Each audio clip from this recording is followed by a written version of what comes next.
वसीम रिजवी साहब, पूछो अपने खुदाओं को, इन डुप्लीकेट खुदाओं के कहने पर जो आपने ये गलती और आपने जो ये लबकुशाई की है, आपको शर्म आनी चाहिए। महाभारत क्यों मैदान में कायम किया गया? इसलिए कि कौरवों का जुल्म बढ़ गया था पांडवों पर। तो पांडवों को कहा कि आओ मैदान में, अर्जुन को कहा कि अर्जुन तुम्हारे फूफा जी सामने।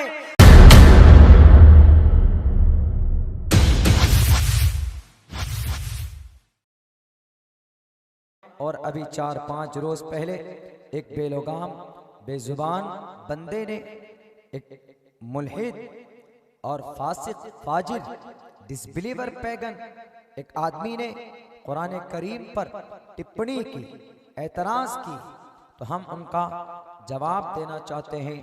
वो इसलिए नहीं कि उसने कहा है जरूरत पड़ी हमें जवाब देने की, इसलिए उनके इस अमल से हमारे मुस्लिम बिरादरी के जो लोग हैं, बहुत से लोगों ने हमसे कहा कि मौलाना जो उन्होंने एतराज किया है कुरान पर 26 आयतों को रिमूव करने का, तो वो इज इट ट्रू?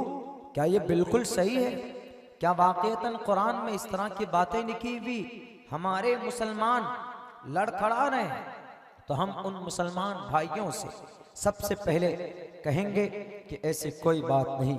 दूसरे नंबर पर ऐसे मुल्हिदीन से, ऐसे मुफसिदीन से हम मुखातब होते हैं कि अगर आपको वाकईतन जानकारी है कुरान के बारे में, जहां पर आपको डाउट हो, you have to stand in front of me. आइए मेरे सामने, मैं आपके एक एक सवाल का जवाब देता जाऊंगा।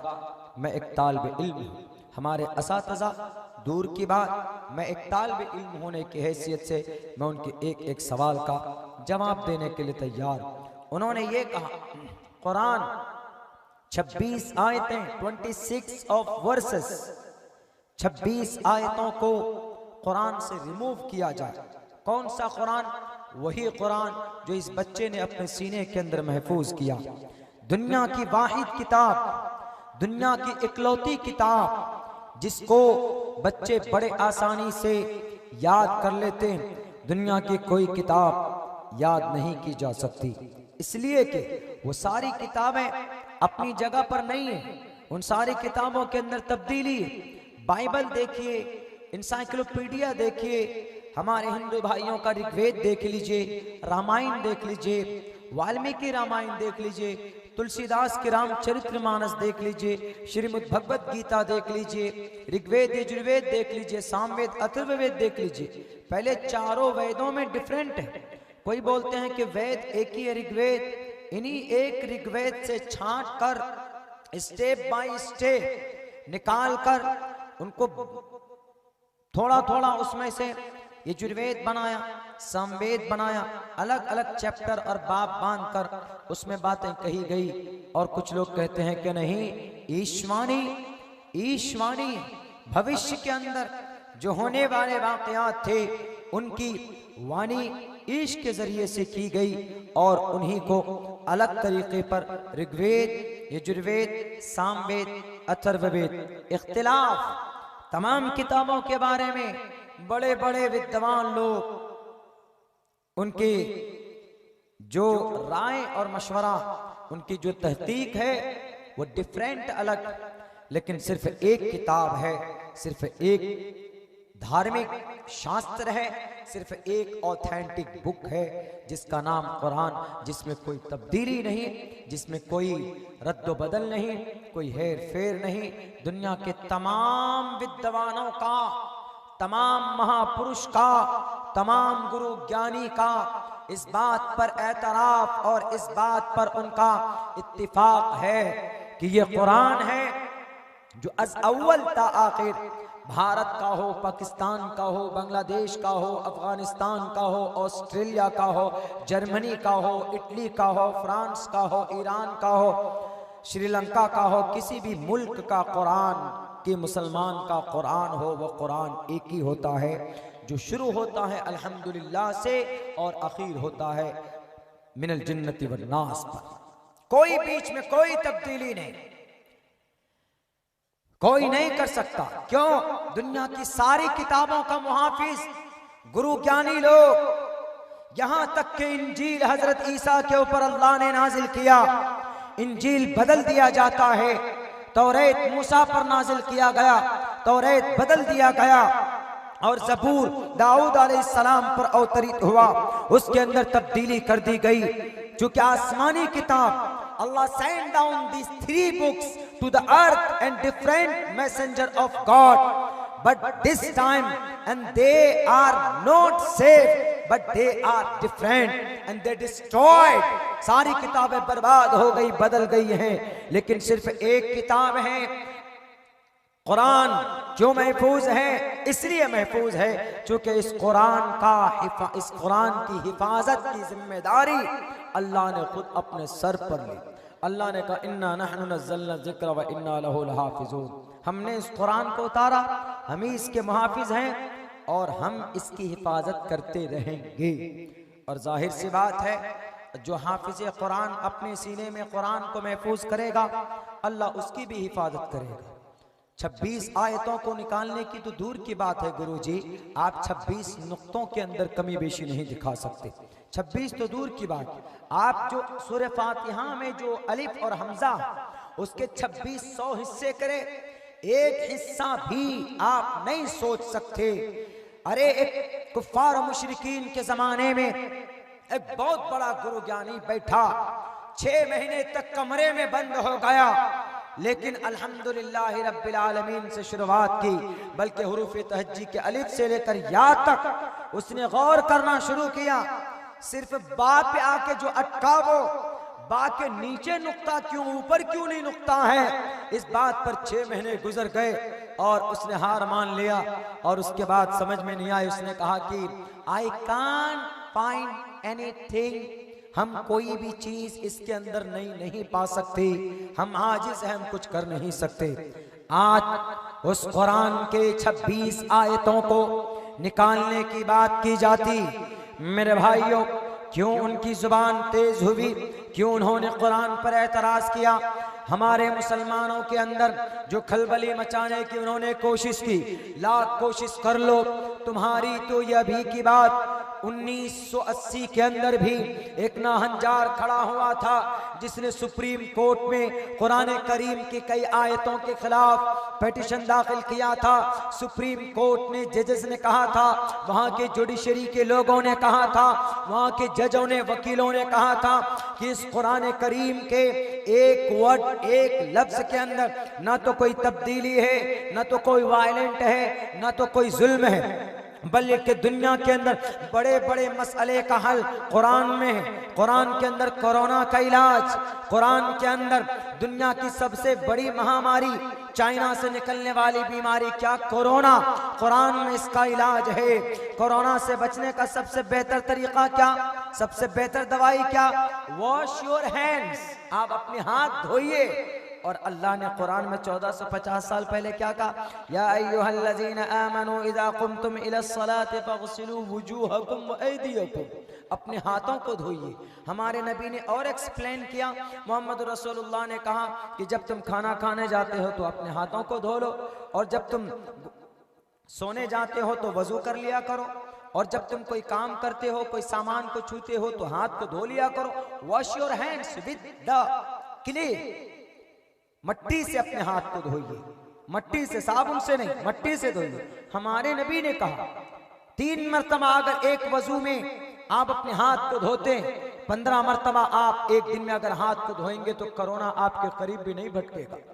कोरोना का इलाज किसने बताया, कुरान ने बताया। कब बताया, 1450 साल पहले बताया।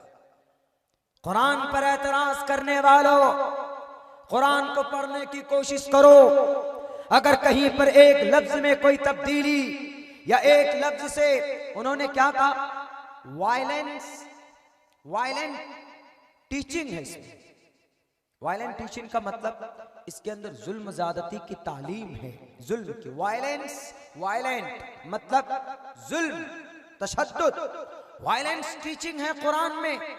कहां पढ़ा जी आपने वायलेंस टीचिंग है कुरान में, किस जगह पर, कौन सी लाइन में, कौन सी आयत में? कुरान में वायलेंस टीचिंग नहीं है, कुरान में पीस टीचिंग है, अमन टीचिंग है। टीच मीन्स गाइड करना, पढ़ाना, बताना, हेल्प करना, मदद करना, अंधकार को तोड़ना, वायलेंस टीचिंग, ये अल्फाज हैं उसके, उस बंदे के। उसका नाम आप और हम भी जानते, वीडियोस के अंदर आपने उनके बकवास को सुना होगा। उनका नाम वसीम रिजवी, वो शिया वक्फ बोर्ड के चेयरमैन रह चुके हैं। हमारे मसले के शिया से ताल्लुक रखने वाले उलमाए किराम ने उनका बाइकाट किया है अपने मजहब से, अपने मसलक से। लेकिन उनकी जुर्अत कैसे हुई कुरान करीम पर एतराज करने की? अगर उनको एतराज करना था तो गीता पे भी करता, उनको एतराज करना था भविष्य पुराण पे करता, उनको एतराज करना था रामायण महाभारत पे करता, उनको एतराज करना था तो बाइबल मतामरकज़ लूका यूहन्ना बरनयास में करना था, उनको एतराज करना था तो आवाज था और दसातीर में एतराज करते। लेकिन उन्होंने सिर्फ साफ लफ्जों में 26 आयतों को कुरान से रिमूव किया जाए, कुरान से हटाया जाए। क्यों जनाब, क्या देखा आपने इसमें? इसलिए कि मौलाना इस कुरान करीम के अंदर, बल्कि सुप्रीम कोर्ट के सामने उन्होंने वजह तस्मिया भी रखी, वजह पिटिशन भी उन्होंने रखी कि इसलिए कि कुरान में जिहाद है, कुरान में वजाहिदू फिल्लाहि हक़्क़ जिहादी, कुरान में औरत की तरक्की के ऊपर रोक है। वक़र्न फ़ी बुयूतिकुन्ना, कुरान करीम के अंदर हाथ काटने जैसे जबरदस्त खतरनाक सजाएं, अस्सारिक़ु वस्सारिक़तु फ़क़्तऊ ऐदियहुमा, कुरान में जानी को संगसार करने जैसे एक खतरनाक कानून है। अज़्ज़ानियतु वज़्ज़ानी फ़ज्लिदू, कुरान करीम के अंदर। Therefore I decided to remove 26 verses of Quran Karim. हम कुरान के 26 आयतों को निकालना चाहते हैं। क्यों निकालोगे? अल्लाह ने नाजिल किया। वो जवाब क्या देता है कि नहीं, बल्कि 3 खुलाफा आए थे, 3 खुलाफा अबू बकर, उमर, उस्मान, उन तीनों ने एडिशन किया, इन 26 आयत को अलग से ऐड किया है कुरान में। इसीलिए हम चाहते हैं कि हम कुरान की इन 26 आयतों को निकाल दें। मेरे वसीम रिजवी साहब, आपको शायद पता नहीं, आप जिन खुदाओं के कहने पर, आप जिन राजनेताओं की चापलूसी पर आप ये कदम उठा रहे हो, ये आपकी जुबान नहीं बल्कि उनकी जुबान है जिनकी आप गुलामी करते हैं। उनको बता दो, जिन 4 खुलाफा को, जिन 3 खुलाफा के ऊपर तुमने तौहीन आमेज कलिमात के इस्तेमाल किए, उनके बारे में ईश्वर ने अपने पुराणों के अंदर, अपने शास्त्रों के अंदर कहा है, चतुर्भिर भ्रातृभिर देव करिष्यामि कलिक्ष्यम और यज्ञम परचुचाम यमम सतततूतो निवोस्ति कवरितम पूर्वियम गतम कस्तद्दि विभारती। वो इस धरती के ऊपर, इस धरती के निजाम अदल को कायम करने वाले थे, किसी के ऊपर जुल्म ज़्यादती करने वाले नहीं थे। अगर कुरान में जिहाद की बात, तो जिहाद बाइसे रहमत है। किस लिए? जब आपके इस देश में अगर चाइना वाला हमला करता है तो हमारे नौजवान गालवान घाटी के अंदर 20 नौजवान शहीद हो जाते हैं, तो हमारे नौजवान मुकाबला करते हैं चाइना के फौजियों से। उनका मुकाबला करना, चाइना को अपनी जमीन से निकालने की कोशिश करना, इसको जिहाद कहलाता है। वसीम रिजवी, अगर आपकी कोई जुबान काटने पर आए तो आप क्या करोगे? आप हाथ पैर फैलाओगे, अपने आप को बचाने की कोशिश करोगे। दुश्मन से अपनी जिंदगी की रक्षा करना, अपनी इज्जत की हिफाजत करना, अपनी घर की हिफाजत करना, अपने मुल्क की हिफाजत करना, अपने मजहब की हिफाजत करना, अपने शास्त्र की हिफाजत करना, इसको जिहाद बोलते हैं। जिहाद क्या? कौरवों और पांडवों के बीच में किसने जिहाद कराया? श्री कृष्ण जी ने जिहाद कराया। महाभारत कैसे कायम हुआ? वसीम रिजवी साहब, पूछो अपने खुदाओं को, इन डुप्लीकेट खुदाओं के कहने पर जो आपने ये गलती और आपने जो ये लबकुशाई की है, आपको शर्म आनी चाहिए। महाभारत क्यों मैदान में कायम किया गया? इसलिए कि कौरवों का जुल्म बढ़ गया था पांडवों पर, तो पांडवों को कहा कि आओ मैदान में। अर्जुन को कहा कि अर्जुन, तुम्हारे फूफा जी सामने, तुम्हारे टीचर तुम्हारे सामने, लेकिन ये मत देखना अगर ये जिंदा रह गए तो जमीन की धरती की अमन को ये खत्म कर देंगे। इसलिए आओ मैदान में उनका सफाया करो, जुल्म का खात्मा करना, तशद्दुद का खात्मा करना, इसको जिहाद बोलते हैं। वसीम रिजवी साहब, आपके दिमाग में जो गलत फहमी है जिहाद के बारे में कि हिंदुओं को पकड़ो, मुशरिकों को पकड़ो, कत्ल कर दो, गलत बात है। फ़क़्तुलुल मुशरिकीन हैसु वजदतुमूहुम। इस आयत पर भी एतराज़ कि मुशरिकीन को जहां पाओ कत्ल कर दो, ये भी गलत। मैंने एक्सप्लेन किया, ये उन मुशरिकीन के लिए, उन कुफ़ार के लिए है जो अहद व मुआहदा को तोड़कर, अहद को तोड़कर, एग्रीमेंट को तोड़कर जो धोखा करते हैं। तो धोखा करने वाले को, चीट फ्रॉड करने वाले को, 420 करने वालों को इंडियन सेक्शन के मुताबिक उनको भी तो जेल होती। ये उन लोगों के लिए, ये आम मुशरिकीन कुफ़ार के लिए नहीं, जो चीटिंग करते हैं, जो देश के साथ गद्दारी करते हैं, जो देश के साथ, देश के खिलाफ षड्यंत्र रचते हैं, उनके लिए संविधान में जो सजा, उनके लिए कुरान ने भी वही सजा मुंतखब की। और फिर वसीम रिजवी साहब, शायद आपको मालूम नहीं, ये वो कुरान है जिसका एक एक वर्ड बोलता है, एक एक वर्ड बोलता है।